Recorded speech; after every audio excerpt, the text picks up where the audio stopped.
Isang magandang gabi sa ating lahat. Nandito na ulit si White Mix Motovlog. Ang pagbabalik, ito ang bakbakan ng MTB Open Pro category. Pero bago na itong pisahan, shoutout muna natin. Shoutout kay Lara Katahan, shoutout kay Bernard Quanlao Tadio, shoutout kay Richie Galabanan, shoutout sa mga team VM Cycles, lalong-lalo kay Chokoy, yung lakas naman team VM Cycles. Shoutout kay Wilson Iscano, shoutout kay Sir Aldwin Tadio, shoutout sa mga team CGV Audio ng San Rafael, Bulacan. Shoutout din kay Ayat Mohammed from Dubai. Shoutout sa iyo, Sir. Buti ka pa, sir. Nasa ibang bansa. Shoutout din kay Shifter Vlog. Ito ang bakbakan ng mga MTB Open Pro category at meron tayong isang neutral at 4 na actual tayo dito. Si Idol. Yung akin pang 1x1 yung aking video ngayon ha. Sila Boy dito. Ito talaga ay tuwing laban ay talagang sila talaga yung magkakalaban dito. Meron tayong mga dayo, iba't ibang lugar din to Dito si Christian. Dating newbie talaga sinisibak yung ating mga open ngayon. Neutral pa lang yan, kaya talaga pagbalik yan ay talagang 4 na laps silang sila. Ito na. Sino kaya babanat ito? Ito si Idol. Unti-unting umaagwat. Si Archie na sa bungad, si Ayin. Marami-rami ang mga team PMTBR at saka BNN ngayon. Shoutout ulit sa mga team John Bikes. Si Labirboy ng Pilipinas. Meron tayong 6 na breakaway. Ito yung grupo sa likod. Agwat sila ng konti lang. Ayan. Hindi, ayan si Ayin, nakakabungad rin. Marami-rami ang ating mga MCB Open Pro category. Si Buboy dito, sumabay lang to dahil medyo nalit siya sa ating RB at dito rin sa MTB ay wala siyang bike may raman, kaya ito sumabay lang yan siya, nag-iinsayo sa likuran. Sayang yung ating si Idol dito, nakaluwed yung kanyang MTB pwede sa RB, pwede sa road bike yan, kaya double purpose sa kanyang bike. Sayang si Boboy dito, nalit lang talaga siya sa RB, kaya dito rin sa MTB ay wala siyang mahiraman ng MTB dahil lahat sila ay lumaro din sa MTB. Meron tayong 6 kanina na umagwat, hindi natin alam kung matutuloy ba yun nila dahil maaga pa. Meron pa tayong 4 laps dito. 6 yung umagwa dahil dito sa likod ngayon. Maya-maya alamin natin kung ano ang mga nangyari sa unahan. Ito. Pino-pino muna dahil unang U-turn sa kanilang laban. Ayan, lumalaban to sila dahil yung iba talaga dito ay gutom talaga sa podium talaga dahil lahat naman to sila ay gustong manalo. Syempre, sabi nga nila, pag pupunta sila sa isang karira, baka makachamba. Kapag tinanong mo naman sila, walang ensayo. Pero pag pumadyak ay mas mabilis pa sa alas 5, ayun, may umangat dun. Parang si Jubinyo ng Team A Bike siya. Maya-maya puntahan natin yun. Dahil dito pa tayo sa likod, hindi natin alam kung ano ng mga nasa unahan. Shoutout sa lahat ng mga nag-subscribe. Thank you talaga sa inyo. Dahil sa inyo ay nandito talaga si White Mix, nag-vlog. Maraming salamat sa mga sumuporta sa akin. At dahil sa inyo ay talagang nandito talaga ako. At sa mga hindi pa po nakapag-subscribe dyan, please do subscribe and hit the bell button para updated kayo lagi sa upload videos si White Mix. Shout out din sa mga team BM Cycles. Ito, git-gitan sila dito. Kanya-kanyang diskarte na to. Ayun, may nagwawala na sa unahan. Gustong lumabas sa peloton pero hindi rin makakalabas dahil merong talagang nakadikit. Meron talagang security. Bantayan to sila dahil siyempre sila naman talaga ang lahat magkakalaban. Si GC ng team John Bikes. Ayan, malakas yan. Diinan pa lang yan ay talagang malakas yan sa diin. Meron tayong mga grupo nandito. Malamang si Kenji yung dito sa likuran, no? Andito si Kenji, si Boy Sprinter. Napasabak ngayon sa breakaway. 4 sila dito at si John Lester at saka si Juven. BNN, Team Bisdak, Team Next Corner, Team PMTBR at AA Bike Shop yung nandito sa harapan natin ngayon 4. Pero si Boy Sprinter mukhang nasa likod Ngayon ko lang nakikita na pasama si Boy Sprinter sa breakaway. Ayan at may humahabol na sa likuran. Mukhang hindi sila nag-usap kanina. Dapat pala kinausap natin sila para kapag nag-breakaway kayo ay hindi nahabulin. Bumuka mo lang si Juven, pumalit naman si John Lester. Ito, parang nasa likod na. May naghahabol na sila dahil naiilang na yung mga 4 natin dito sa ating sarapan dahil meron naghahabol sa kanila. Ito si John Lester yung humahatak, si Juven at Boy Sprinter ng Team Bisdak, Team Scorer at si Kenji. Si Christian nag-jump at saka si Gerard din nandyan rin. Hindi sila nag-usap kanina. Dapat pala kinausap natin dito si Christian na kapag mag-breakaway sila ay hindi habulin. Si Gerard ang lakas, ang daming pasahero Gerard. Pagbayarin mo yan sila mamaya pagkatapos ng laro Si Ay nandito, magkasunod na magkakampi. Nag-recover muna dyan si Christian. Nandito na si Randy ng AA Bike Shop. Malakas yan, hindi yan basta-basta. Si Jira dito ay talagang humahabol siya. Itong dalawa ay hindi nagpapatinag. O talagang tuloy-tuloy pa rin sila. Nakaagwat sila. Si Ai naman. Si Kenji, si Randy, si Joven, si Gerard, si Edgy Boy. At nandito na. Maangat na si Rubal. Nandito na yung grupo. Meron pa tayong last 3 laps. Sino kaya ang magwawagi dyan sa kanilang grupo ngayon? Sa kanilang rimatihan mamaya. Dahil syempre sa rimatihan talaga sila magtatapos. Si Ai yung umaagwat sa kanila kanina. Dahil meron tayong 4 na breakaway na abutan at saka first time ko talaga nakita si Boy Sprinter na napasabak doon sa breakaway. Ano kayang pwede kaya nating talungin si Boy Sprinter kung anong feelings na napapasama sa breakaway. Doon napasama siya talagang mga sprinter ay talagang nasa loob lang talaga yan at talagang nag-aantay lang yan sila sa mga last stop, talagang meron talagang nagdadala sa kanila. At kanina, nakita ko si Boy Sprinter. Naku, congrats kay Boy Sprinter talagang napasama sa breakaway. Naku, baka kapag nasasana yan si Boy Sprinter sa breakaway, malakas yan. Naku, hindi yan basta-basta. Mahirap tagusin yung mga sprinter. Si JC, umaangat ang team John Bikes. Meron tayong mga grupo sa unahan. Hulaan nyo kung sino yung mga nawawala dito. Hanapin natin Talagang meron na mga nawawala na dito. Si Randy. Nawawala na dito. Si Ai, nawawala na si Edgy Boy, wala na rin dito sa grupo. Nandito si Carl. Ako daw, siya daw hahabol. Pero may nakadikit kay Carl. Nagbabantayan sila dito kung ano ang mga gagawin nila dito. Mga nagbabantayan sila dito kung sino ang mag-attempt. May nakadikit, si Carl din. Nasarada ni Rubal. Ito si Idol, lumalaban. Meron tayong isang nag-jump. Meron tayong mga nawawala dyan. Si Idol, lakas dito. Si GC umaangat to dahil meron siyang nakikitang breakaway 3. Ito si GC, nag-attempt talaga siya. Ito 3 at pang-4 dito si Idol ngayon. 3 yun ang ating mga nawawala sa grupo. Maaga sila nakakawala. Last 3 laps, masasagad na kaya nila o maabutan pa sila dahil hindi pa tapos yan. Meron pa tayong last 3 laps.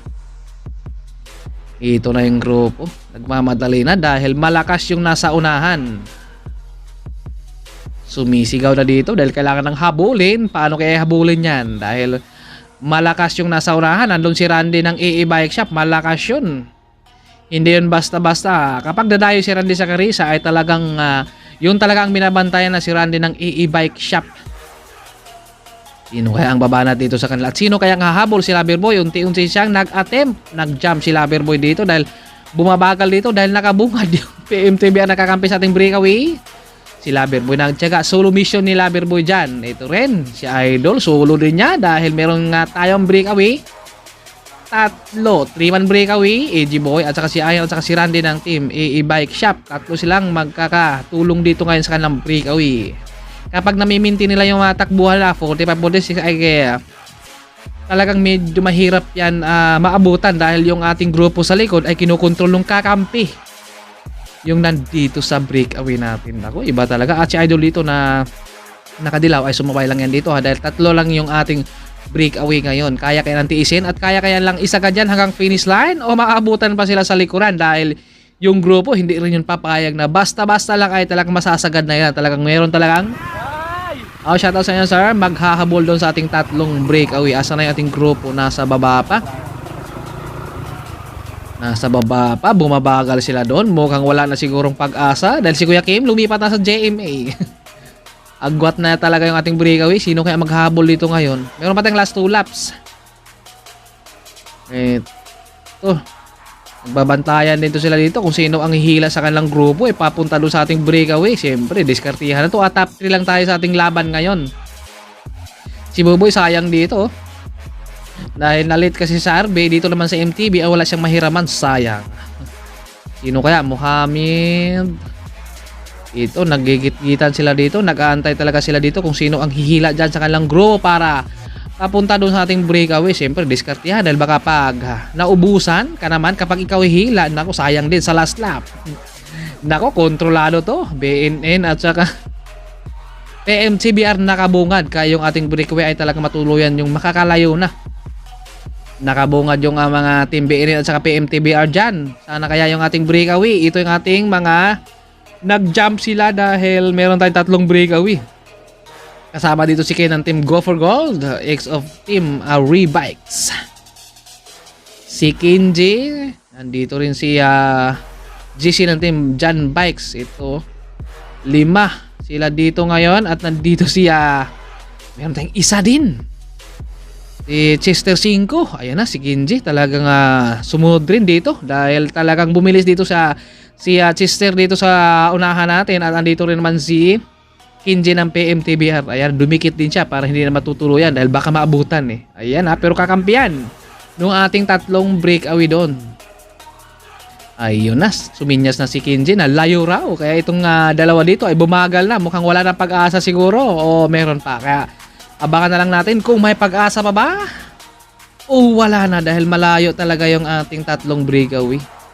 Maya-maya puntahan natin yung ating tatlong breakaway kung ano mga nangyari, kung ano mga ganap doon. Dahil yung ating tatlong breakaway ay ang pinakabata doon dahil si Jibo ay talaga nag-umpisa akong mag-vlog ay newbie talaga yon. Si Randy at saka si Ayon ay talagang mga open na talaga yon sila.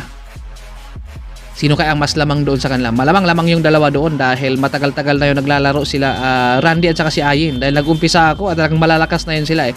Si Jibo nag-umpisa ako ay talagang newbie pa lang yan. Ngayon talagang sinisibak na yung mga kalaban niya dito, mga open to. Iba talaga kapag may mga potential o may mga future.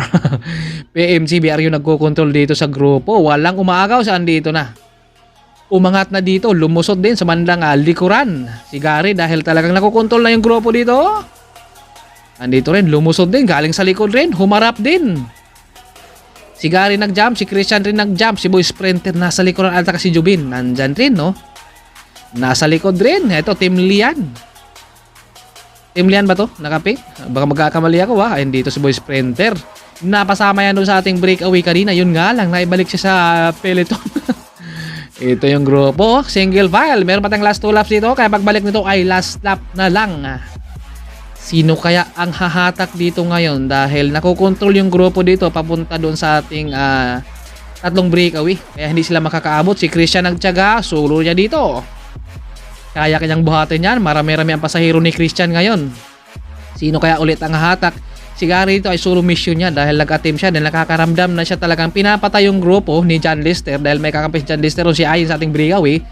Si Gary ay talagang solo mission niya. Nagtyaga siya na tempermado. Pero hinahabol siya ng kakampi. Si Christian nasa likuran. Ito. Bumuka Team Muhammad to. Andito na si Boy Sprinter. Nasa likuran. Parang gustong humatak din ni Boy Sprinter Si Jobay nandito na. Andito na si Boy Sprinter. Humatak na dahil malakas yan. Kapag paabutin nyo sa sprint to, sa rimatihan, medyo mahihirapan kayo dahil may mga makina ang kanyang mga tuhod niyan. Si Boy Sprinter yung tatsaga dito at last lap na lang to. Si Juben, John Lester, si Archie nasa likuran at saka si Kenji. Yung mga nasa likuran, dami pasahero ni Boy Sprinter pabayarin mo sa mamaya-baya.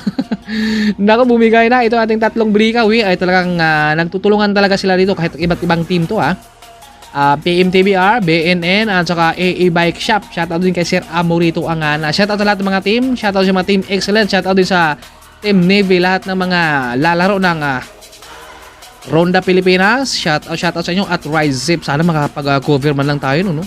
Ang ganda siguro ng laban nun. Talagang doon natin makikita yung banatan talaga nila, no? Sana lang, diba?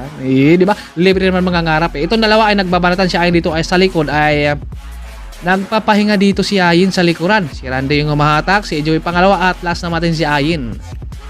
Sino kaya ang lamang dito sa kanila ngayon? Dito sa ating tatlong breakaway, 3-man breakaway, ay talagang lamang dito ang dalawa.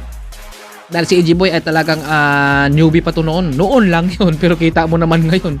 Talagang may potential talaga si EG Boy. Si Ayin dito nagre-recover sa likod. Malamang baka mamaya siguro sa last lap yan. Dahil last lap na lang to, sino kaya ang kukuha sa kanilang tatlo? Meron lang tayong top 3 sa ating MTB Open Pro category dito ngayon.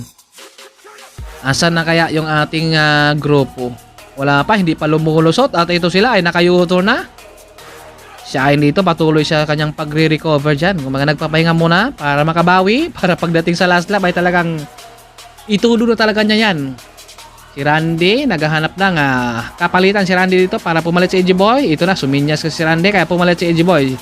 Andito si Ayin sa likod, kumbaga nag-aantay din ng tempo yan. Nagpapahinga lang dito si Ayin sa likuran. Ayan no, lakas. Iba talaga pag mga may future. Kita mo naman si EG Boy, dating newbie, ngayon ay talagang sinisibak nga yung mga open ngayon. Si Randy yung nasa likod. Palit na naman si Randy dito, pahinga naman si EG Boy. Si Ayen dito ay unti-unti nang sumusuko dito dahil last lap yan. Ito nagre-recover. Nagpapahinga rin silang tatlo dito. Baka maabutan kayo ha dahil last lap yan. Ito parang sacrifice na dito si AJ Boy ha. Ito na, sumigaw na si AJ Boy. Sacrifice daw siya. Hinahatak na yung kanilang breakaway dahil baka maabutan. Dito na, last natin dito ay si Ayen. Sundan natin kung sino ang mananalo dyan ha. Dahil syempre, lamang talaga yung dalawa dito. Dahil si AJ Boy yung humahatak. Dahil sacrifice daw kay AJ Boy para hindi na sila maabutan ng ating break. Yung ating grupo. Dahil syempre, sayang naman kung maabutan pa siya. Ito na si Ayen. Parang nakahanda na to. Si AJ Boy yung humahatak pa nila ito. 47 kph sila dito. Grabe ang lakas. Gasolina. Naghahanda na. Sinong aangat? Umangat si Randy, naunang umangat. Umangat din dito si Ayen. Si AJ Boy ang last naman natin. Umangat si AJ Boy. Andito na. Bumigay na si AJ Boy. Itong dalawa yung last. Andito na. Umangat si Ayen. Winawagwag pa ni Ayen. Grabe oh. Lakas talaga nandito si Ayen. Umangat si Randy dito. Kaya pang habulin kaya ni Randy. Nandito na si Ayen. Angat na angat oh. Sulong-sulo at agwat na silang Randy dito. Ito na kaya pang aabutan to si Ayen. Grabe ang angat niya Ayen dito. Talagang wagwag na wagwag talaga. Ito na. Ito na yung first. Si Ayen. Fly high, butterfly, sleeping about, diba? Ang ating pangalawa dyan ay si Randy ng A-Max. Siya pangatlo si AJ Boy. Lamang talaga din yung dalawa. Sino pa ating pang-apat? Nandito na si Chester. Ayun, dahil meron lang tayong top 3 doon, bawi-bawi na lang tayo sa next time. Alright, kita-kits ulit tayo sa next video. Shoutout sa lahat ng mga nag-subscribe. Maraming salamat sa lahat ng sulit na support sa aking YouTube channel. Thank you sa inyo. Kita-kits ulit tayo. Babush!